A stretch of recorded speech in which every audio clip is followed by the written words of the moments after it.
എന്നാൽ മഹാനായ അഭിമന്യനായ ഗുരുവര്യർ എവിടെയാണോ കാലുകുത്തുന്നത് അവിടെ അള്ളാഹുവിൻ്റെ പരിശുദ്ധമായ നൂറിൻ്റെ വളയാട്ടം ഉണ്ടാവുകയാണ്.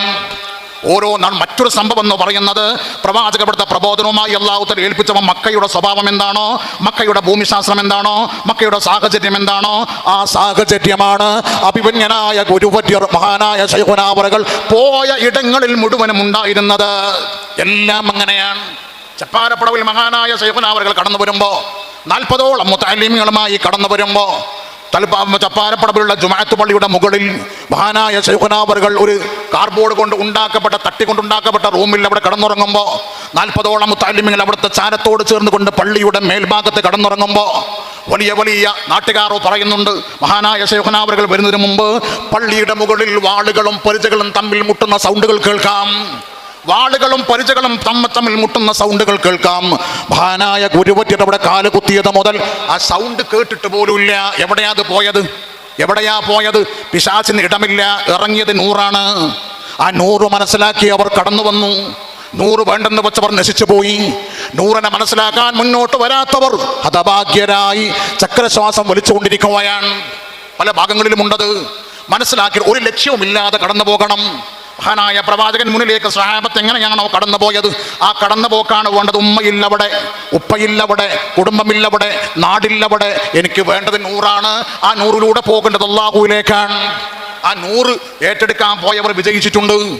ആ നൂറ് പകുത്തുണ്ടാക്കാനാണ് ജാമിഅ ഇർഫാനിയ മഹാനായ ശൈഖുനാ അവറുകൾ ഉണ്ടാക്കിയിട്ടുള്ളത്. നേരത്തെ ഉസ്താദ് പറഞ്ഞ പോലെ 4 വർഷത്തോളം ജുമാഅത്ത് പള്ളിയിൽ നിന്ന് പിന്നീട് ഇർഫാനിയ അറബി കോളേജായി രൂപാന്തരപ്പെടുത്തി വർഷങ്ങളോളം പട്ടിക്കാട് ജാമിഅ നൂരിയയിലേക്ക് പറഞ്ഞു വിട്ട് രക്ഷിതാക്കളുടെ അഭിപ്രായം മാനിച്ചുകൊണ്ട്, രക്ഷിതാക്കളുടെയും കുട്ടികളുടെയും പ്രയാസം മാനിച്ചുകൊണ്ട് ജാമിഅ ഇർഫാനിയയിൽ തന്നെ മുത്തവ്വൽ സനദ് കൊടുക്കണമെന്ന ആഗ്രഹം നിറവേറ്റിക്കൊടുത്ത് പ്രസിദ്ധമായ ദീനിന്റെ അടിത്തറ ചപ്പാരപ്പടയിൽ പാകുകയാണ് മഹാനായ ശൈഖുനാ അവറുകൾ ചെയ്തിട്ടുള്ളത്. ഞാൻ ഓർക്കാൻ ജാമിഅ ഇർഫാനിയയിൽ പഠിച്ചുകൊണ്ടിരിക്കുന്ന ഒരു കുട്ടി, ആ കുട്ടിയുടെ സാഹചര്യം ആരോഗ്യമായി വളരെ പ്രയാസമാണ്. ആ പ്രയാസം അനുഭവിക്കുന്ന കുടുംബം. And now, the Colonel is spicing things up to make you go, new spicy Chipotle. ആ പ്രയാസം അനുഭവിക്കുന്ന കുടുംബം പലപ്പോഴും ആ കുട്ടിയെയും കൂട്ടിക്കൊണ്ട് അവിടുത്തെ പ്രിയപ്പെട്ട ജേട്ടൻ കടന്നു വരും. ജേട്ടൻ കടന്നു വന്ന് അവനെ കോളേജിൽ അഡ്മിറ്റ് ചെയ്തതിന് ശേഷം അവൻ എൻ്റെ റൂമിൽ വന്ന് പറയുന്ന ഒരു കഥയുണ്ട്. എന്തേ നിങ്ങൾക്ക് ഇങ്ങനെ വന്നുകൊണ്ടിരിക്കുമ്പോൾ മടുപ്പില്ലെന്ന് ഞാൻ വെറുതെ ഒന്ന് ചോദിച്ചതാണ്. അദ്ദേഹം പറയാണ്, ഞാൻ ഇവിടെ വന്നാൽ പോകുന്നത് വരെ പോകാനിട്ട് മനസ്സൊന്നുമില്ല. ഇവിടെ നിൽക്കുമ്പോൾ എന്തോ ഒരു സമാധാനമാണ്. കാരണം അള്ളാഹുവിന്റെ നൂറാണ് നടക്കുന്നത്. അള്ളാഹു നൂറാണ്. അള്ളാഹുവിന്റെ നൂറ് കൈകാര്യം ചെയ്യുന്ന മഹത്തുക്കൾ അവരുടെ ദേഹത്തുള്ളത് നൂറാണ്.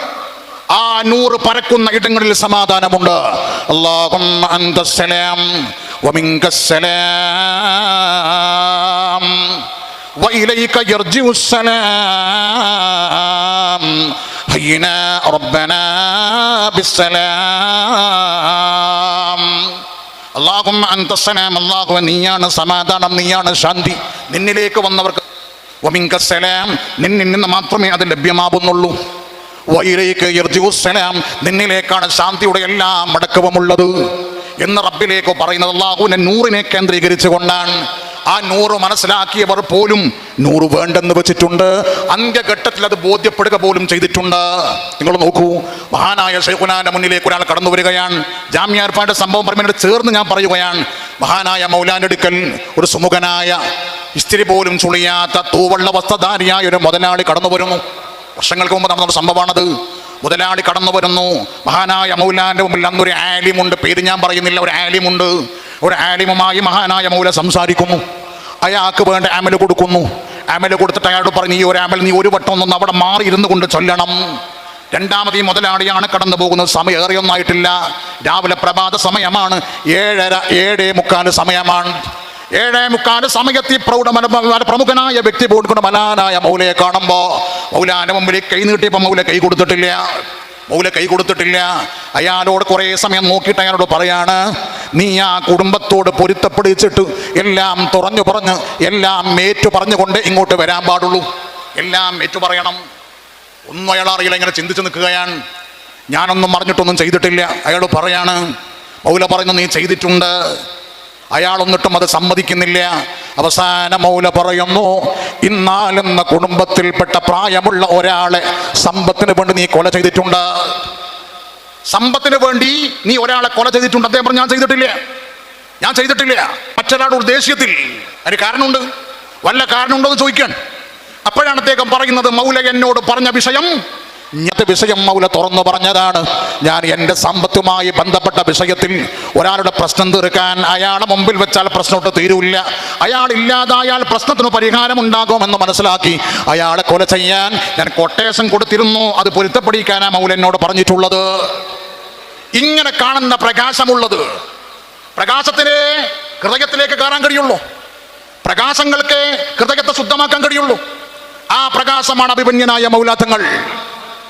ചെപ്പാരപ്പടവിലുള്ളപ്പോൾ ഹറമിൽ പോവാൻ ഞാൻ ഓർക്കുകയാണ്. ആദ്യമായി മഹാനായ മൗല ഉംറക്ക് പറഞ്ഞു വെച്ചൊരു കാലഘട്ടം. ഉംറ കഴിഞ്ഞ് തിരിച്ചു വരിക. ഒമാൻ എയറിലാണ് നമ്മുടെ സഞ്ചാരം. ഒമാൻ എയർപോർട്ടിലേക്ക് എത്തി. ഒമാൻ എയറിൽ തന്നെ അതിൽ നിന്ന് വീണ്ടും കയറുകയാണ്.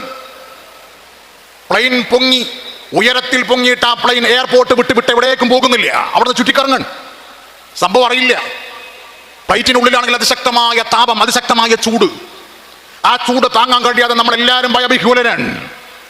പേടിച്ചരണ്ട് നിൽക്കുമ്പോൾ ഞാനും എൻ്റെ കൂടെയുണ്ടായിരുന്ന അമീർ ഉസ്താദും തമ്മിൽ ഡിസ്കസ് ചെയ്യുകയും മഹാനായ മൗലാന്റെ പേരിൽ യാസീനോദരല്ലാതെ വേറെ വഴിയില്ല. ഒരല്പം കൂടി പ്ലെയിന് മേലോട്ട് പൊങ്ങിയാൽ താപം താങ്ങാൻ കഴിയാതെ ഫ്ലൈറ്റ് മുഴുവനും കത്തിച്ചാമ്പലാകുമായിരുന്നു. അവിടെ നിന്ന് അങ്ങോട്ടേക്ക് പോകാനോ താഴേക്ക് ഇറങ്ങാനുള്ള സിഗ്നലോ കിട്ടാതെ പ്രയാസപ്പെടുന്നു പൈലറ്റ്. ആ പ്രയാസപ്പെടുന്ന പൈലറ്റിന് പെട്ടെന്ന് നിർദ്ദേശം വരികയും അദ്ദേഹം താഴെ ഇറക്കുകയും ചെയ്യുകയാണ്. ഒന്നും അറിയില്ല, എന്താ സംഭവിച്ചത് ഒന്നും നമ്മൾ അറിയില്ല.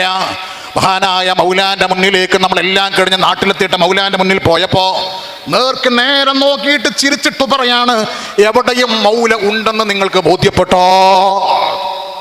എവിടെയും മൗല കൂടെയുണ്ടെന്ന് ബോധ്യപ്പെട്ടോ? അവിടെയും മൗലയാണ് ഒന്നും സംഭവിക്കാതെ പ്ലെയിനിനെ താങ്ങി നിർത്തിയത് എന്ന വെറും വാക്കല്ല, അനുഭവത്തിന്റെ വെളിച്ചം പറയുകയാണ്. കേൾക്കുമ്പോൾ പറയോ ത്വരീക്കത്തിന്റെ ടീം എന്തൊക്കെയോ വിളിച്ചു പറയാണ്. അനുഭവം പറയുമ്പോഴെങ്ങനെയാണോ വെറുതെ ആവുക? ഏറെയൊന്നും പോകേണ്ടതില്ല. ഇങ്ങനെ അത്ഭുതങ്ങളെ കൊണ്ട് ലോകം കൈയാളിയ മഹാനായ മൗല തൻ്റെ ജീവിതം കൊണ്ട് തന്നെ ലോകത്തെ ഉറപ്പിച്ചിട്ടുണ്ട്. ആ ഉറപ്പിക്കലിന്റെ ഭാഗമാണ് ചെറിയ ഗ്രാമത്തിൽ ചെറിയൊരു സ്ഥാപനം തുടങ്ങി. ആ സ്ഥാപനം വലുതായി. മൗലാന്റെ പേരിൽ അവിടെ സൗദമുണ്ടാക്കി. മഖാമിന്റെ അടുക്കൽ ആരാരും വിശ്വസിക്കാൻ പ്രയാസപ്പെടുന്ന ചെറിയൊരു സ്ഥലം വാങ്ങിയിട്ട് അവിടെയും വലിയ ബിൽഡിംഗ് എടുക്കുകയാണ്. ആകെ 4 മുറി കോട്ടേഴ്സ് മാത്രം ഉണ്ടായിരുന്ന ഇടമായിരുന്നു അത്. 4 മുറി മാത്രമുള്ള കോട്ടേഴ്സ്. ആ കോട്ടേഴ്സിന്റെ പരിസരത്തൂടെ നമ്മളൊക്കെ മുത്തഅല്ലിമായ കാലഘട്ടത്തിൽ വെള്ളത്തിന് ക്ഷാമം വരുമ്പോൾ പുഴയിലേക്ക് കുളിക്കാൻ വേണ്ടി പോകാറുണ്ട്. അവിടെ കുളിക്കാൻ വേണ്ടി നമ്മൾ പോകാറുണ്ട്. അന്ന് നമ്മൾ കാണുന്ന കോട്ടേഴ്സാണ്. ആ കോട്ടേഴ്സ് അടങ്ങുന്ന സ്ഥലം മഹാനായ മൗല കച്ചവടമാക്കുകയാണ്. ആ കച്ചവടമാക്കിയ സ്ഥലത്ത് കുറ്റിയിട്ടുകൊണ്ട് ബൃഹത്തായ ബിൽഡിംഗ് പൊക്കുകയാണ്. ആ ബിൽഡിങ്ങിന്റെ വ്യാസം കണ്ടപ്പോ ഈ സ്ഥലത്താണോ ഇത്രയും വലിയ ബിൽഡിംഗ് എന്ന് ചോദിക്കുകയാണ്. അള്ളാഹുവിന്റെ മഹാന്മാർ അവരെ കൈയാണ് അള്ളാഹു താല ഭൂമി ഏൽപ്പിച്ചിട്ടുള്ളത്. അവർക്ക് ആവശ്യാനുസരണം വിശാലമാക്കാം. ഖുദ്രിയ നഗർ നിങ്ങൾ നോക്കൂ. ഇന്ന് പോയി ഖുദ്രിയ നഗർ നിങ്ങൾ നോക്ക്. ഖുദ്രിയ നഗറിൽ നമ്മൾക്ക് എണ്ണിയാൽ കൂടി